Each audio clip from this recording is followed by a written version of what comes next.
அது ஒரு அழகான கிராமம். அந்த கிராமத்துல இருக்கிற ஒவ்வொரு பறவையும் அவங்களுக்கு ஏத்த தகுதியில நல்லபடியா வீட கட்டிக்கிட்டு வாழ்ந்துகிட்டு இருந்தாங்க. அந்த காட்டுக்குள்ள இருக்கிற ராணி, ராஜு, குருவி, காக்கா மட்டும் ரொம்ப நல்ல வீட கட்டிக்கிட்டு 2 குட்டி குருவியான பண்டி, பிங்கி கூட சந்தோஷமா வாழ்ந்துகிட்டு இருந்தாங்க. ஏங்க என் பேச்ச கேளுங்க அப்படின்னு பொண்டாட்டி ராணி குருவி ராஜு காக்கா கிட்ட சொல்லுச்சு. அப்போ காக்கா நக்கலா, உன் பேச்ச நான் கேட்காம இருப்பேனா? உன் பேச்சுதான் என்னோட வேதவாக்கு.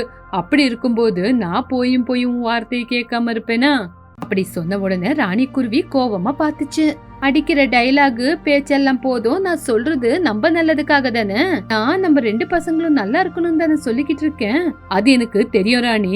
இப்படி சொல்லி தானே எங்க அப்பா அம்மா கிட்ட இருந்து என்ன பிரிச்சு பசங்களுக்காகன்னு பெரிய வீட கட்ட வச்ச. நீ என்னதான் யோசிக்கிறன்னு எனக்கு ஒண்ணுமே புரியல.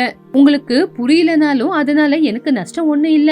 ஆனா நான் சொன்ன மாதிரி நம்ம வீடு மேல இன்னொரு வீடு கட்டணும். அப்படி மட்டும் கட்டலனா என்ன? நம்ம குடும்ப நிலைமை உங்களுக்கு ஒண்ணுமே புரியலங்க. புரியற மாதிரி சொல்லு ராணி.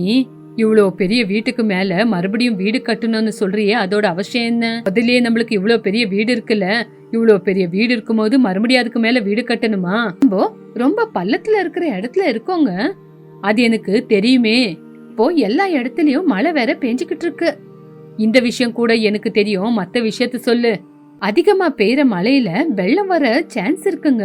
ஓ ராணி குருவி, மழை வந்து வெள்ளம் வந்துருச்சுன்னா நம்மளோட கீழே இருக்கிற வீடு முழுனாலும் மேல நம்ம புதுசா கட்டுற வீடு முழுகாதுன்னு தானே உன்னோட யோசனை?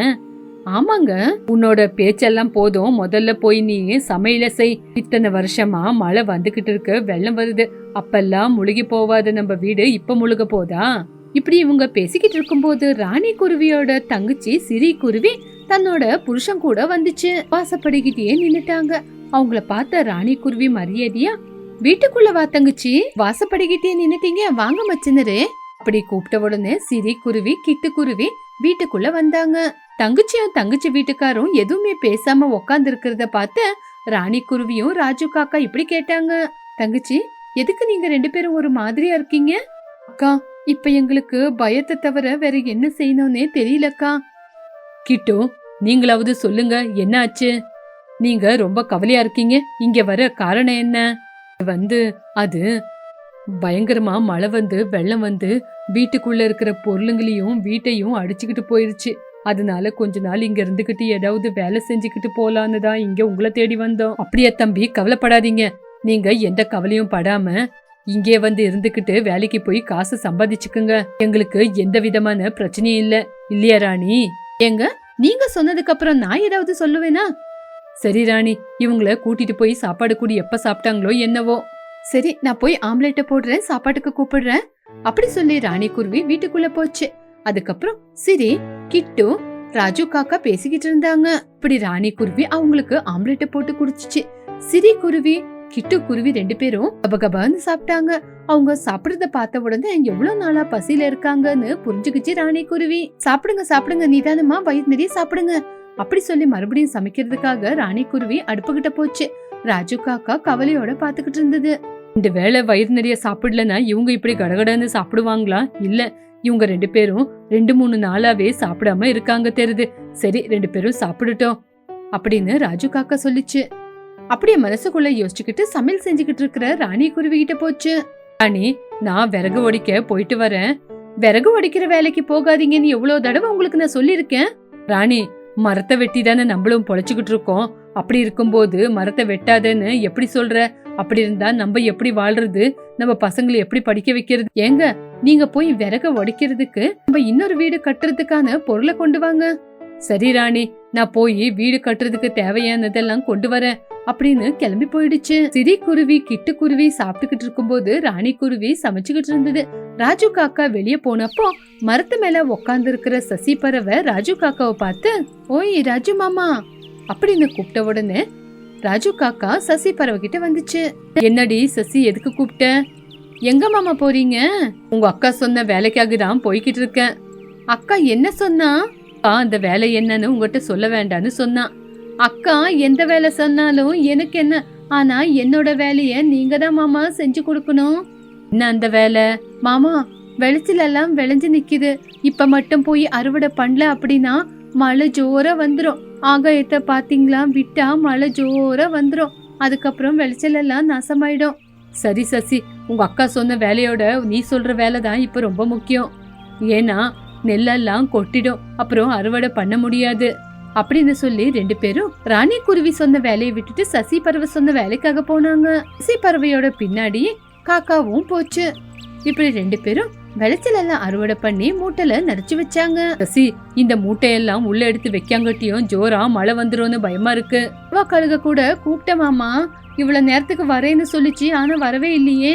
சரி மாமா, முதல்ல நீங்க தூக்குற வேலையை பாருங்க அப்படின்னு சொன்ன உடனே ராஜு காக்கா ரொம்ப கஷ்டப்பட்டு மூட்டையை தூக்கிட்டு போய் சசி பறவையோட வீட்டுல வச்சுச்சு. இப்படி ராஜு காக்கா ஒன்னொன்னா எடுத்துட்டு போக போக மழை வேற வர மாதிரியே இருந்தது. இப்படி மறுபடியும் காக்கா வந்து மூட்டை தூக்கிக்கிட்டு இருக்கும் போது ராஜு கழுகும் வந்துச்சு. இப்படி எல்லாருமே சேர்ந்து மூட்டை தூக்கும் போது மழை ஜோரா வர ஆரம்பிச்சிடுச்சு. ஏவாண்ணா, சீக்கிரம் சீக்கிரம் மூட்டையை தூக்குங்க, மழைக்கு நனைஞ்சிட போது, அப்புறம் நாசமாயிடும் அப்படின்னு சொல்லிச்சு சசி. இப்படி மழை வந்துகிட்டு இருந்தாலும் சசி பறவை தேவா கழுகு 2 பேரும் மழைய பத்தி கவலைப்படாம ஒன்னொன்னா கொண்டு போய் வீட்டுல நிறைச்சாங்க. ராஜு காக்கா ரொம்பவே சோர்வடைஞ்சு நைட் ஆகும்போது வீட்டுக்கு வந்துச்சு. அணிக்குருவி தன்னோட பசங்களுக்கு படிப்பை சொல்லி கொடுத்துக்கிட்டு இருந்துச்சு. பெட்டு மேல சிரி குருவி கிட்டுக்குருவி தூங்கிக்கிட்டு இருந்தாங்க. சிரியும் கிட்டுவும் நல்லா சாப்பிட்டு சாப்பிட்டு படுத்து தூங்குறாங்களா? எங்க, நான் சொன்ன மாதிரி விறகு கொண்டு வந்தீங்களா? இல்ல ராணி, சசி பறவையோட நெல்லு மூட்டையெல்லாம் நினைஞ்சிரோன்னு அதை கொண்டு வந்து அதோட வீட்டுல வச்சுட்டு வந்தேன். மழை வந்துருச்சுன்னா நாசமாயிடும்னு நானும் தேவாக்காலுக்கும் போய் உதவி செஞ்சுட்டு வரோம். பசங்க ஸ்கூலுக்கு போயிட்டு வரும்போது டிவி நியூஸ்ல சொல்லிக்கிட்டு இருந்தாங்கங்க, இன்னும் 5 நாளுக்கு ரொம்ப ஜோரா மழை இருக்குன்னு. அப்ப நான் டிவில பார்த்து தெரிஞ்சுக்கிட்டேன். ஏதாவது தேவை இருந்தா மட்டும் தான் வெளியே வரணுமா, இல்லனா வீட்டை விட்டு வெளியவே வரக்கூடாதான். சரி ராணி, உன்னோட கவலை எனக்கு புரியுது. நாளைக்கு நான் கம்பங்களை கொண்டு வரேன், நீ பில்ல கொண்டு வந்துரு. அதுல நம்ம 2 பேரும் சேர்ந்து குடிசையை கட்டலாம்.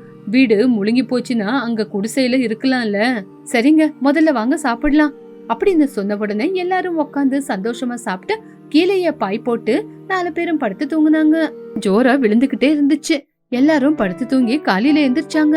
எங்க, சீக்கிரமா போய் கம்பு கொண்டு வாங்க, நான் போய் பில்லு கொண்டு வரேன். சரி ராணி, இப்ப என்ன சாப்பிடுறது? தங்கச்சி சிரி இருக்கால, அவ பாத்துக்குவா. உங்களுக்கு துணையா மச்சனரை கூட்டிட்டு போங்க.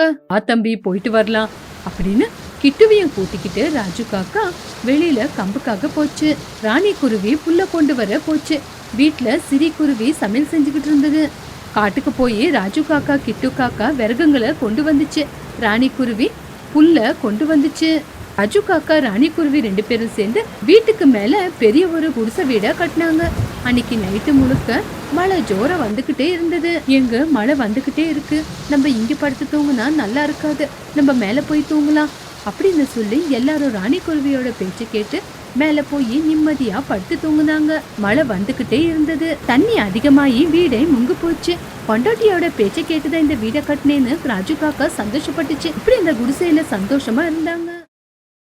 ஒரு காட்டுல ராஜு அப்படிங்கிற ஒரு காக்கா இருந்துச்சு. வயல்ல கஷ்டப்பட்டு வேலை செஞ்சுக்கிட்டு வாழ்ந்துகிட்டு இருந்துச்சு.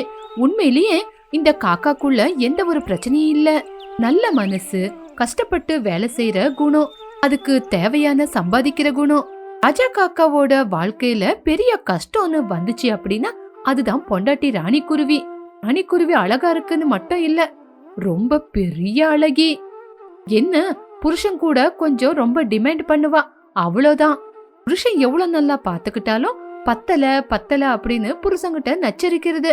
ராஜு காக்கா சைலண்டா நம்பிக்கையாவே இருந்துச்சு. ஒரு நாள் ராணி குருவி ரொம்ப திமிரா காக்கா கிட்ட, என்ன இந்த நடுவுல வயல்ல இருந்து சீக்கிரமா வீட்டுக்கு வரமாட்டேங்கிற? வயல்ல நீ வேலைதான் செய்றியா இல்ல வேண்டாத வேலை செய்றியா? இப்படி சத்தம் போட்டு கத்துன உடனே ராஜு காக்கா ராணி குருவிய கோவமா பாத்துச்சு. நீ வீட்டுல ஒருத்தி இருந்துகிட்டு செய்யற வேலையே என்னால தாக்கு பிடிக்க முடியல, அப்படி இருக்கும்போது நான் வயல்ல போய் வேண்டாத வேலை வேற செய்யணுமா அப்படின்னு யோசிச்சுக்கிட்டு இருந்தது. என்ன அப்படி பாக்குறீங்க, அடிப்பீங்களா? என்ன காக்கா, சொல்லுங்க. இல்ல ராணி, உன்னை எதுக்காக நான் அடிக்கணும்? பொண்டாட்டியை எப்பவுமே கை நீட்டி அடிக்க கூடாது.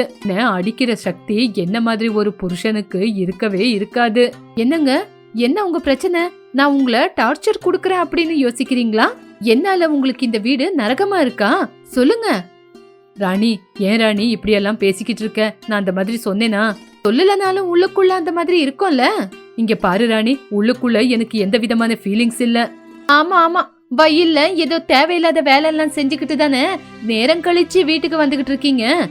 இங்க பாரு ராணி, நான் விவசாயம் பண்றேன். வயல்ல விளைச்சல் கை சேர்ற நேரம் வந்துருச்சு. அந்த மாதிரி நேரத்துல ஜனங்கள்லாம் வீட்டுக்கு போனதுக்கு அப்புறம் தானே நானும் வேலை முடிச்சிட்டு வர முடியும். ஆமா ஆமா, உங்களால சரியா வீட்டு வேலையே செய்ய முடியாது. அப்படி இருக்கும்போது விவசாயத்தை மட்டும் எப்படி செய்வீங்க? நாளையில இருந்து இருட்டாகிறதுக்கு முன்னாடி வீடு வந்து சேரணும். சரி ராணி, சரி, ரொம்ப பசி எடுக்குது, சீக்கிரமா போய் தக்காளி ரசம் வை.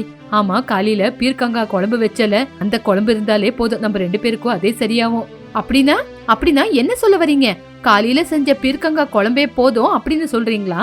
பொண்டாட்டி பாவம், காலையில இருந்து அவளை விட்டு நம்ம பிரிஞ்சிட்டு இருந்துமே, இப்ப அவளுக்கு சுட சுட தக்காளி ரசமும் ஆம்லேட்டும் போட்டு கொடுக்கலான்னு இல்லாம காலையில வச்ச பீர்க்கங்காய் குழம்பே இருக்கு, அதையே நம்ம 2 பேரும் அட்ஜஸ்ட் பண்ணிக்கிட்டு சாப்பிடலான்னு என்கிட்டே சொல்றீங்களா?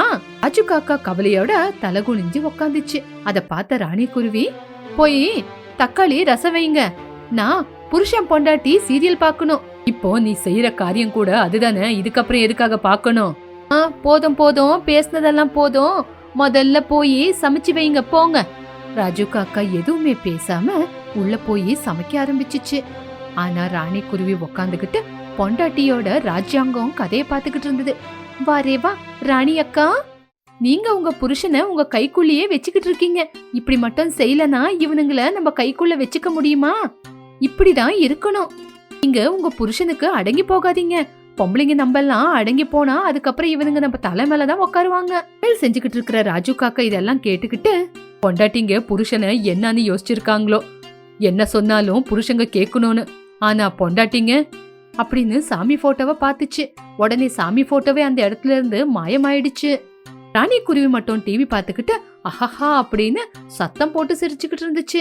கொஞ்ச நாளுக்கு அப்புறம் புதுசா கல்யாணம் ஆயிட்டு வந்த சசி பறவை சாப்பாட்டுக்கு பக்கத்து வீட்டுக்காரங்களெல்லாம் கூப்பிட்டாங்க. மீனா கிளி அவங்க புருஷன் பொண்டாட்டி 2 பேரும் முதல்ல வந்தாங்க. அவ முதல்ல அவங்கள வீட்டுக்குள்ள வர சொல்லிச்சு. வாங்க வாங்க, வீட்டுக்குள்ள வாங்க அப்படின்னு மரியாதையா அவங்கள கூட்டிட்டு போய் வீட்டுல உட்கார வச்சாங்க. அதுக்கப்புறம் ஸ்மைலி கொக்கு, வாசு கொக்கு, புருஷன் பொண்டாட்டி 2 பேரும் வந்தாங்க. உங்களையும் வீட்டுக்குள்ள போய் உக்காருங்கன்னு சொன்னாங்க. அதுக்கப்புறம் தேவா கழுகு பொண்டாட்டி லில்லி கழுகு கூட்டிக்கிட்டு வந்துச்சு.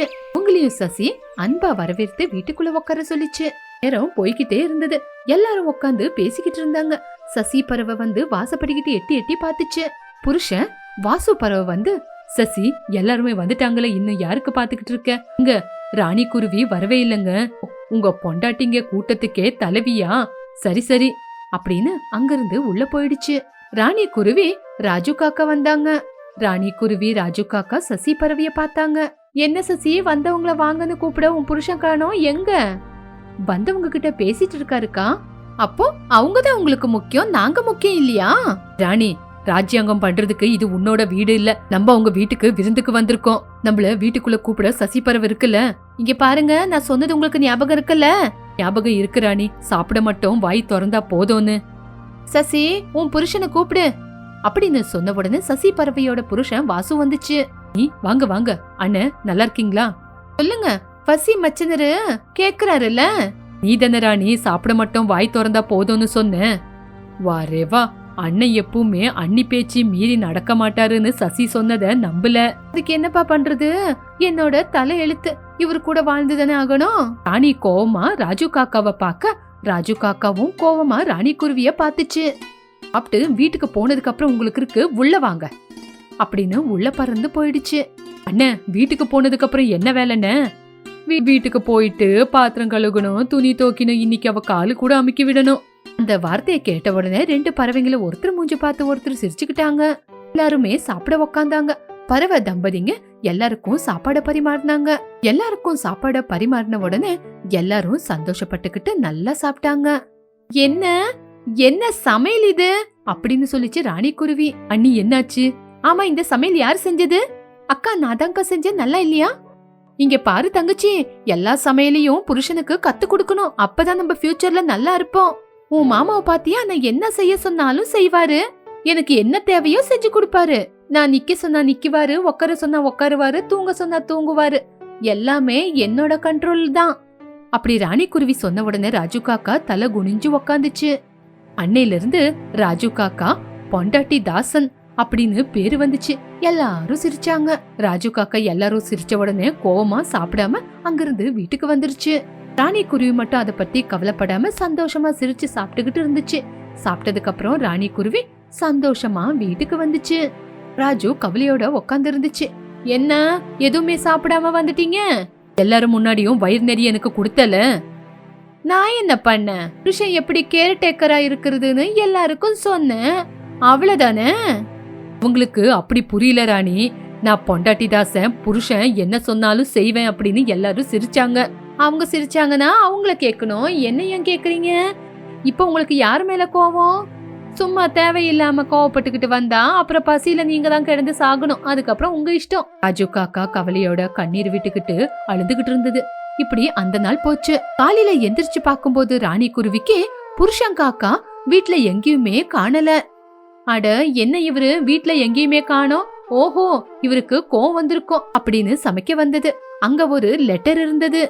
அந்த லெட்டரை எடுத்து ராணி குருவி படிக்க ஆரம்பிச்சிச்சு. ராணி, நான் உங்ககிட்ட இருந்து தூரமா போறேன். என்ன எவ்வளவு வேலை வாங்குன, எவ்வளவு அவமானப்படுத்தினேன்னு உனக்கு தெரியாம இருக்கலாம். ஆனா இந்த வீட்ல என்னோட கடமை முடிஞ்சு போச்சு. நம்ம வாழ்க்கை நல்லா இருக்கணும்னு நீ யோசிச்சேனா உனக்குள்ள மாற்றம் வரணும். அது வரைக்கும் நான் வரவே மாட்டேன். அந்த லெட்டரை படிச்சு கூட ராணி குருவி பெருசா எடுத்துக்கல. அவருக்கு திரும்பி வர தெரியாதா? இதுக்கெல்லாம் நானு பயப்படுறவ கிடையாது. எனக்கு என்ன சமைக்க தெரியாதா? பசிக்கும் போது நான் சமைச்சு சாப்பிட்டுக்குவேன் அப்படின்னு யோசிச்சுக்கிட்டு டிவி போட்டுக்கிட்டு சீரியலை பார்த்து சிரிச்சுக்கிட்டே இருந்துச்சு. ராஜு காக்கா வயல்ல இருக்கிற வீட்டுக்கிட்ட அங்கே வேலை செஞ்சுக்கிட்டு அங்கே சாப்பிட்டுக்கிட்டு நிம்மதியா இருந்துச்சு. ராணி குருவி அதுவே சுயமா சமைச்சு சாப்பிட்டுக்கிட்டு இருந்தது. நம் பொண்டாட்டி எனக்காக இங்க என்ன தேடி வரல. நான் மட்டும் எதுக்காக அவளுக்காக வாழணும்? நான் இனிமே வீட்டுக்கு போகாம இங்கேயே இருக்கிறேன். எத்தனை நாளுன்னு நானும் பாக்குறேன். இப்படி பழங்களை சாப்பிட்டுக்கிட்டு வாழ்ந்துகிட்டு இருந்துச்சு.